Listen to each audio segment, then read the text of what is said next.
So I have this birthday card. It says, "It's your day, the font proves it." It has little party hats, a cake, some presents, and some confetti. But watch what happens when I bring it into Adobe Express. I can animate it and bring it to life. Check that out. It's super easy and it's all done using Adobe Express. Let me show you how I do it. Okay, so I have my card opened up in Adobe Express and it's super simple. There's different ways that we can animate our artwork in Adobe Express. The first one is the simplest way, and it's just selecting this button here. It says Animate All. If I click on this, I have options on how to animate the entire design. So I can click on Bloom, Glide, Popping, Sunrise, Waterfall, or Flicker Fade, Random Fade, or Type Fade for text only. So let's just see how this came out. I selected Bloom. We can click on Play, and this is how it appears. I can also do a glide. Everything kind of just glides into the page. We have a popping one, which is pretty great for birthdays. I really like that one. We also have a sunrise.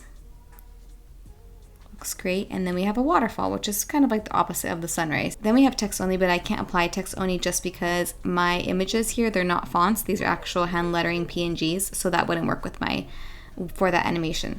So when I click on Animate All, that's a really great and easy way to animate your designs. But I'm going to go ahead and remove it because I want to do something a little bit more detailed. I have very specific ideas for how I want to animate this. So I'll start off with It's Yours.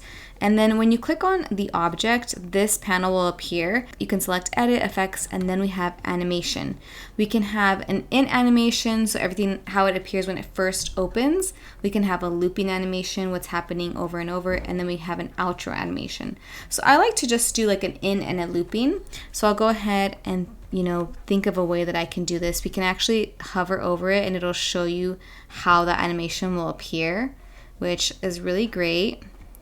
And I'm just going through all of these. You can kind of see like all the fun ways that this works. So I actually really like, let's see. I like It's Your in this like growing. And then I'm going to continue grabbing the different objects. Maybe my cake will kind of slide in. And then also just remember that you can also add like looping animations. Even though for my in, it's growing in, like so for my in it's growing, I can actually select a looping animation as well. The looping animation will pretty much be the animation that's occurring for as long as this animation is. So right now it's 5 seconds. That's how long this looping animation will occur. But there's different ways you can apply a looping animation. We can have a bob, a jitter, a spin, the text is constantly spinning, a little wiggle, a yo-yo bouncing up and down, scaling, breathing, pulsing. There's so many to choose from here. So for this one, I'm actually not going to add a looping. I'm just going to keep it at none, and then we'll move on to the next one. So the cake, I was thinking maybe like again, we're going to go into the in, maybe a drifting in. And if you select on the animation, you can actually adjust the duration of the animation. So if I make it really fast, if I make it the seconds really low, then it's going to go really fast. If I increase the duration, it's going to go really slow. So I kind of like to do somewhere in the middle. You can also select the personality, so maybe something soft, smooth, strong, energetic, and loud. It's really hard for me to tell the difference between these, but for the most part, I like to just stick with like soft or smooth. And you can also select the directions, so up, down, left, or right. So when you're clicking on these animations, if you click on it again, you can have the settings pop up. So I'm gonna stick with my drift here for my cake. And then we also have my text on my cake. I might just have it barn door open. And then we have this little hat here, making sure I select the whole thing. I might have it bungee in, the same one for this one. Maybe I'll have it rise in. And then we have our day text. And again, I'm just selecting an in animation, maybe a pop. Seems kind of fun. And then the font size proves it. Maybe like, just going through these and seeing what works. Kind of like the tumble here, or maybe the slide. This all looks cool. Then we have this present animation, and we're clicking on the loop, the in. For this one, I kind of want like a tumble in, so that one looks cool. And again, just going through all of these and selecting the ones that I think would look nice. And then we have this like little popping, little firecracker. And if I click on play right now, you can kind of see, if I bring this back and click on play, you can kind of see the stuff I already animated. What's left is my little sparkles and confetti all around. So let me pull this back You can kind of see I forgot to add the animation to this one. So for the in, maybe we'll have like a drop for this one. So for then like for the sparkles, maybe like a fade, something that fades in. But for the sparkles, I do like to add a looping so that they're constantly moving. Maybe a wobble, a wind, a sway. There's so many to choose from. A jitter, spin. I kind of like the bob or the wiggle. Let's do the wiggle. And then we'll do the same.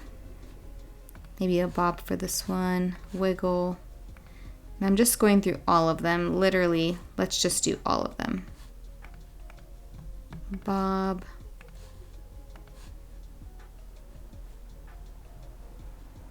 I think I have them all selected. Let's see. Wiggle, maybe a spin for this one. Wiggle, jitter. And if I move this little cursor to the left and I click on play, you can see it all comes together. It looks cool. So you could see the ones that are like the looping animations that continue going.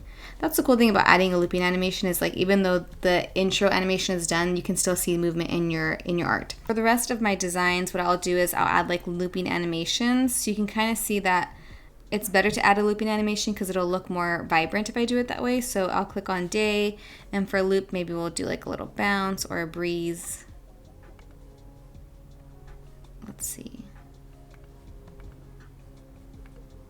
I kind of like the wiggle, and I'll just reduce the intensity of that just so it's little, like a tiny, tiny wiggle. And then it's I also want to add a looping animation, so maybe like a pulse, a very subtle pulse. And again, we want to decrease the speed, decrease the intensity on that one. And then I'll go ahead and click on play again. And you kind of see like it's coming to life. So this is how it looks when you go in and you animate every single thing on your own. But the cool thing is, let's just say I'm gonna go ahead and remove all these animations. The thing that I love about Adobe Express is just the animate all button. This literally animates everything so beautifully that I feel like I don't have to go into every single detail to animate it. So just by selecting any of these works really great. And for this one, I really liked the popping feature. It just felt like everything just felt very lively. So I'm gonna stick with that one, and this is how it turned out. And that is my card. Super easy and all done using Adobe Express. And if you want to see more creative days like this one, subscribe to my channel. I'm Natalie, and you can find me on Instagram at Threeologie, and I'll see you guys on the next one.